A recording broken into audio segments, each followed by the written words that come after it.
Selamat pagi Ibu, Bapak. Ada yang bisa saya bantu, mau kemana? Kontrol kehamilan. Iya, silakan ke hand sanitizer dulu. Ya. Permisi, saya cek suhu dulu.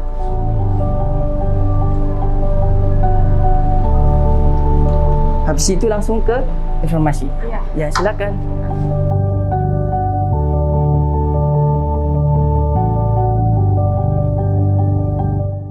Selamat siang Ibu. Siang. Bisa dibantu? Mau kontrol kehamilan? Oh iya, ke dokter siapa? Bu Sininta atau dokter Pandu ada? Iya. Untuk rencananya menggunakan umum atau asuransi? Umum ya.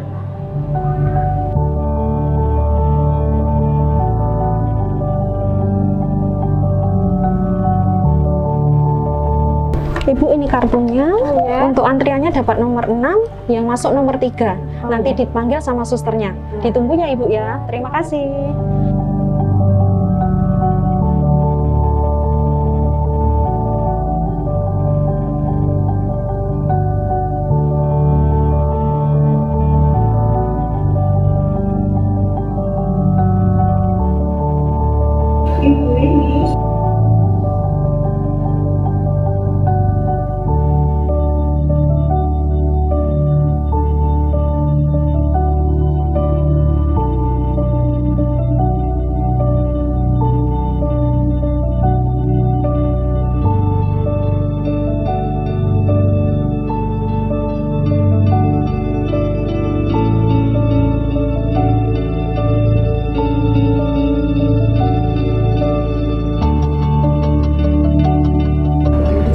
Oh ya.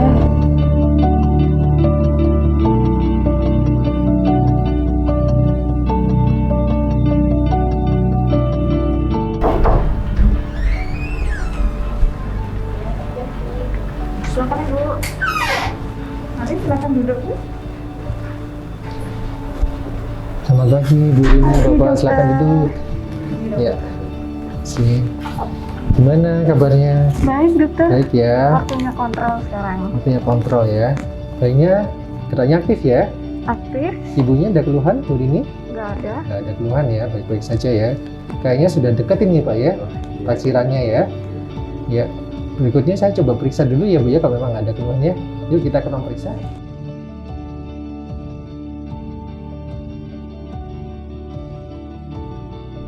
Baik Bu Rini, permisi ya Bu ya, saya OSG dulu. Permisi ya Bu. Jadi ini kepalanya udah di bawah ya, udah bagus. Kemudian, nah ini denyut jantungnya Bu, denyut jantungnya bagus semua ya. Kemudian, nah ini plasentanya juga bagus, tidak ada kalsifikasi, masih bagus. Plasentanya, ketubannya juga masih bagus.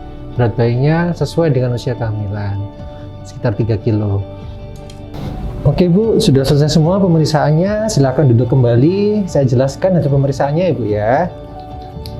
Jadi Bu Rini, hasil pemeriksaannya bagus. Bayinya sehat, sudah 3 kilo, taksiran berat janinnya, ketubannya bagus. Untuk resepnya, vitaminnya masih ada nggak Bu ya, Bu Rini? Sudah habis dok? Sudah habis ya, sekalian saya tambahkan untuk kedepannya ya. Mungkin sekalian selain itu apakah ada pertanyaan lain Bu atau mungkin ada keluhan? Nggak ada sih dok, tapi tadi aku baca di depan di brosur ada metode ERAX. Nah saya penasaran nih dok, apa sih metode ERAX yang lagi tren itu? Terus bedanya sama sesar biasa itu gimana ya dok? Baik, jadi Bu Rini, metode ERAX itu adalah Enhanced Recovery After Cesarean Surgery, di mana ERAX menggabungkan berbagai metode penanganan pasien untuk goalnya ada 3. Yang pertama mengurangi nyeri, kemudian yang kedua adalah mencegah mual dan muntah, dan yang ketiga adalah mencegah hipotermi atau suhu tubuh yang rendah pada saat sebelum dan setelah operasi sesar. Jadi untuk metode ERAX ini tujuannya adalah supaya pasien bisa mobilisasi atau cepat bergerak lebih dini daripada operasi sesar yang konvensional, sehingga pasien bisa lebih bisa bonding kepada bayinya, bisa segera memberikan ASI kepada bayinya, dan bisa mungkin harapannya adalah pulang lebih cepat begitu ya, tanpa mengorbankan mutu dan keselamatan pasien. Lalu tahapannya bagaimana, Dok?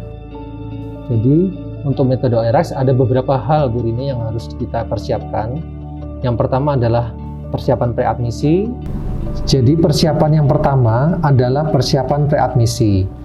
Sesaat sebelum ibu dilakukan operasi melahirkan sesar secara ERAX, harus dilakukan optimalisasi kondisi pasien, yaitu yang pertama, persiapan gizi seimbang. Kemudian pemeriksaan body mass index, di mana kita optimalkan body mass indexnya diusahakan kurang dari 40. Kemudian berikutnya pemeriksaan laboratorium, antara lain gula darah, darah lengkap, dan pemeriksaan lab yang lainnya yang diperlukan sesuai dengan kondisi pasien. Pasien tidak merokok dan tidak minum minuman beralkohol. Pasien juga tidak boleh cemas yang berlebihan. Pasien diharapkan memiliki tekanan darah normal atau tekanan darah yang teroptimalisasi. Dan yang terakhir, pasien harus memiliki pemahaman tentang laktasi. Persiapan intraoperatif. Langkah berikutnya adalah preoperatif. Membatasi interval puasa. Pasien masih boleh untuk mengkonsumsi makanan padat hingga 6-8 jam sebelum operasi. Selain itu, pasien juga dianjurkan untuk minum cairan jernih, bisa berupa teh manis, sirup, jus tanpa ampas, sampai dengan 2 jam sebelum dilakukan operasi, dengan tujuan untuk mempertahankan kadar gula darah yang normal selama operasi. Berikutnya adalah support laktasi. Dilakukan inisiasi menyusu dini, di mana bayi diletakkan di dada ibu, sehingga kulit ibu dan kulit bayi tertempel secara langsung, dan bayi akan mencari puting sendiri untuk disusui pada awal kelahiran bayi. Manfaat IMD atau inisiasi menyusui dini, yang pertama adalah dapat membantu meregulasi suhu tubuh bayi baru lahir, membantu membangun sistem imunitas bayi, dan memungkinkan bayi terpapar bakteri baik dari kulit ibu yang akan dapat memberikan perlindungan dari penyakit menular. Menyusui dapat memicu produksi prolaktin ibu yang merupakan hormon perangsang produksi ASI dan dapat membantu memastikan asupan ASI yang cukup untuk bayi. Selain itu, inisiasi menyusui dini juga dapat memfasilitasi bonding atau keterikatan emosi antara ibu dan bayinya. Sedangkan yang terakhir adalah persiapan postoperatif. Langkah berikutnya adalah intraoperatif. Yang pertama adalah pencegahan mual dan muntah. Diusahakan pemberian obat-obatan yang tidak merangsang muntah, tapi pemberian obat-obatan juga dapat bergantung dari kondisi pasien.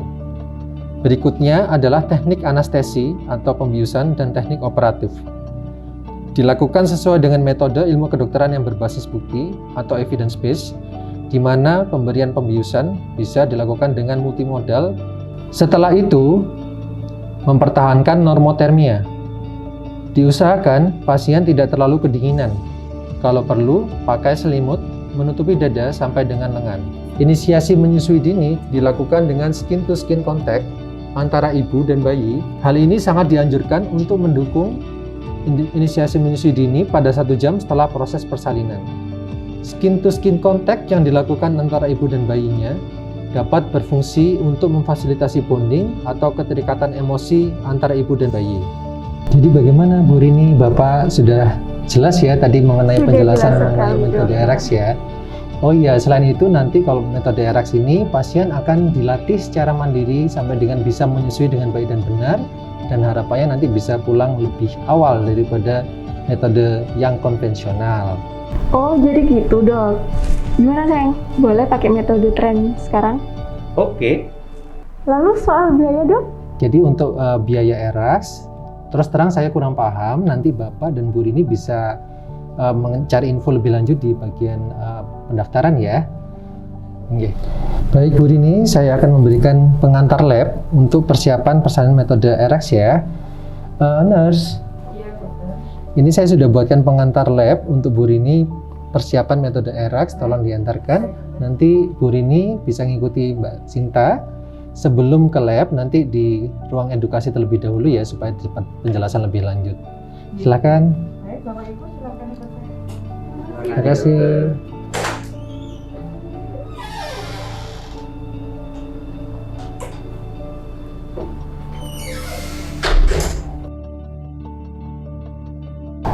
Permisi Bu, betul ruangan edukasi? Silakan Ibu, Bapak.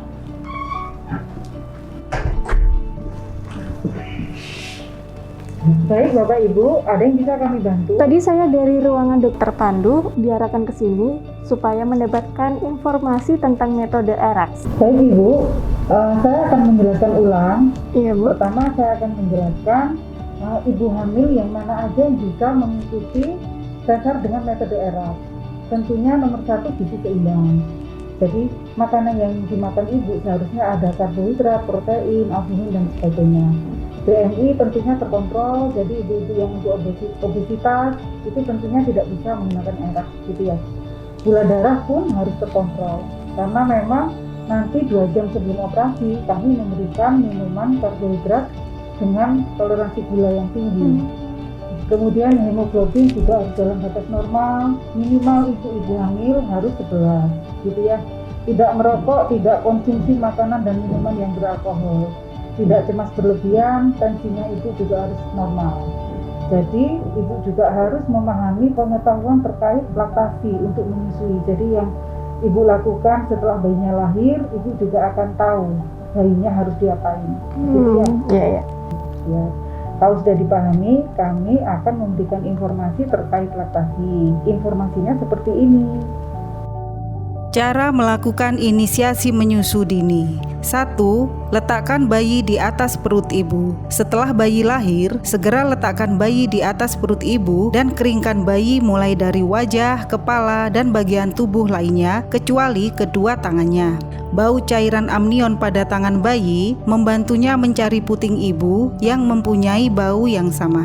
2. Tengkurapkan bayi di atas perut ibu. Setelah tali pusat dipotong dan diikat, tengkurapkan bayi di atas perut ibu dengan kepala bayi menghadap ke arah kepala ibu. 3. Biarkan stimulasi terjadi. Bayi akan mulai bergerak dengan menendang, menggerakkan kaki, bahu, dan lengannya. 4. Bayi akan mencapai puting ibu. Bayi kemudian mencapai puting dengan mengandalkan indera penciuman dan dipandu oleh bau pada kedua tangannya. Bayi akan mengangkat kepala, mulai mengulum puting, dan mulai menyusu. 5. Bayi menyusui. Pada saat bayi siap untuk menyusu pertama berlangsung sebentar, sekitar 15 menit. Manfaat inisiasi menyusu dini bagi bayi adalah diantaranya lebih cepat menyesuaikan suhu tubuh, membangun sistem imunitas bayi, dan memungkinkan bayi terpapar bakteri baik dari kulit ibu yang akan dapat memberikan perlindungan penyakit menular. Dan juga selain itu ada manfaat buat ibu, yaitu dapat memicu produksi prolaktin yang merupakan hormon perangsang produksi ASI dan dapat membantu memastikan asupan ASI yang cukup untuk bayi. Laktasi atau menyusui merupakan proses integral dari daur reproduksi dan mempunyai 2 pengertian, yaitu produksi dan pengeluaran ASI. Keduanya harus sama baiknya. Pemberian ASI eksklusif pada bayi selama 6 bulan, namun sangat disarankan untuk ibu menyusui selama 2 tahun, dikarenakan memiliki banyak kandungan nutrisi yang dibutuhkan bayi dalam pertumbuhan dan menjaga tubuhnya tetap sehat. Tetapi semua tergantung oleh kondisi masing-masing ibu. Langkah-langkah menyusui. 1. Cuci tangan menggunakan air bersih yang mengalir. 2. Perah sedikit ASI dan oleskan ke puting dan areola sekitarnya. 3. Ibu duduk dengan santai, kaki tidak boleh menggantung. 4. Posisikan bayi dengan benar. Posisi bayi dengan benar yaitu 1. Bayi dipegang dengan 1 tangan. 2. Kepala bayi diletakkan di lengkungan siku ibu. Bokong bayi ditahan dengan telapak tangan ibu. 3. Perut bayi menempel perut ibu. Dada bayi menempel ke dada ibu. 4. Mulut bayi diarahkan ke puting ibu. Pastikan yang masuk ke dalam mulut bayi sebagian areola. 5. Lengan di bawah merangkul tubuh bayi. Tangan di atas boleh dipegang ibu atau di atas dada ibu. 6. Telinga dan lengan di atas berada dalam satu garis lurus. Perhatikan langkah perlekatan yang benar. Perlekatan yang benar sebagai berikut. 1. Dada menempel ke payudara ibu. 2. Mulut terbuka lebar. 3. Bibir bayi terlipat keluar. 4. Pipi bayi tidak boleh kempot. 5. Tidak boleh terdengar bunyi decak, hanya boleh terdengar bunyi menelan. 6. Ibu tidak kesakitan. Dan 7. Bayi tenang. Berikut permasalahan yang didapat saat menyusui atau laktasi, yaitu puting payudara lecet, payudara bengkak, mastitis, infeksi jamur pada area payudara besar sebelah, produksi ASI terlalu sedikit, produksi ASI terlalu banyak, payudara sakit saat menyusui, saluran ASI tersumbat, bayi sulit menyusui karena ukuran payudara ibu. Baik Ibu, apakah informasi seputar laktasi ini sudah bisa dipahami? Sudah Ibu, sudah dipahami semuanya. Baik. Iya Ibu, tadi saya dikasih ini dari ruangan dokter. Oh baik, ya. Oh ini, jadi ini surat pengantar laboratorium. Jadi habis ini Ibu ke ruang laboratorium untuk diambil darahnya untuk persiapan metode ERAS ini. Oh baik. Ya. Silakan, ruang laboratoriumnya di sebelah kanan. Iya. Terima kasih. Sama-sama. Mari Ibu. Iya, terima kasih.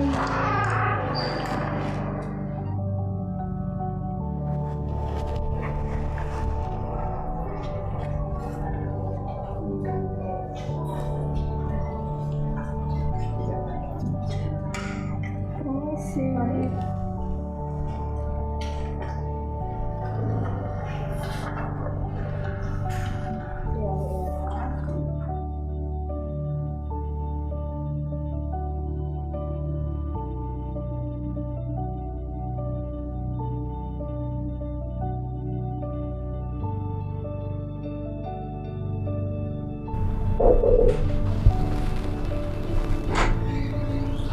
Silakan Ibu. Permisi Halo, dokter. selamat sore Bu Rini, silakan duduk.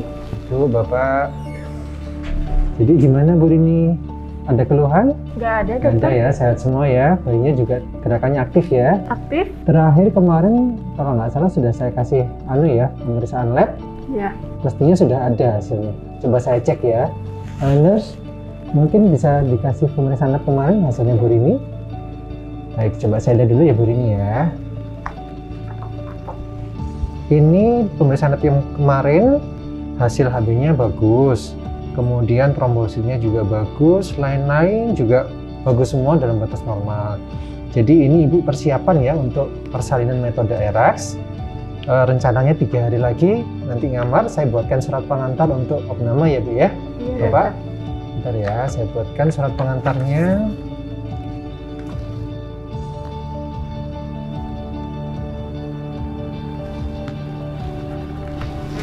Baik, nanti pengantarnya ini diberikan kepada administrasi. Mbak, Nurse, minta tolong ini surat pengantar untuk Ibu Rini 3 hari lagi ya. Baik, berikutnya ada yang mau ditanyakan lagi Bu Rini? Nggak ada dokter. Baik, semoga lancar semua ya nanti persalinan metode ERAS-nya ya. Iya. Baik, nanti mengikuti. Terima kasih dokter. Sudah ya, baik. Terima kasih Bapak Ibu, Iya. silakan.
Selamat iya. malam Ibu Rini.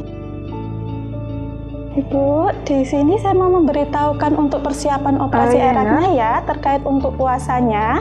Nanti 8 jam sebelum operasi, Ibu masih boleh makan, tapi terakhir makan ya. Nanti setelah itu 6 jam sebelum operasi boleh makan, cuma nggak boleh makan berat. Jadi kayak boleh makannya sayur, buah, sama roti gitu. Terus setelah itu nanti 2 jam sebelum operasi, Ibu masih boleh minumnya yang manis-manis, tapi nggak boleh susu.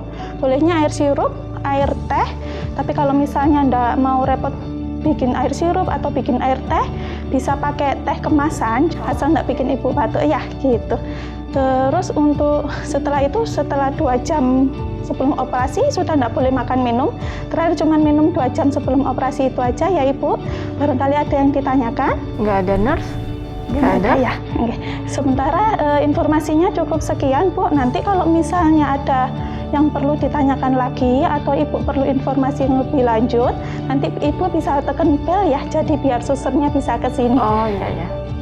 Ini belnya ya Bu, nanti ditekan 1 kali, nanti susternya ke sini. Oh gitu, iya. ya. Ini saya tinggal dulu, kalau misalnya membutuhkan informasi atau perlu apa-apa, nanti pencet belnya ya. Selamat istirahat Ibu, Ya, selamat terima malam. kasih.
Selamat sore, Bu Rini.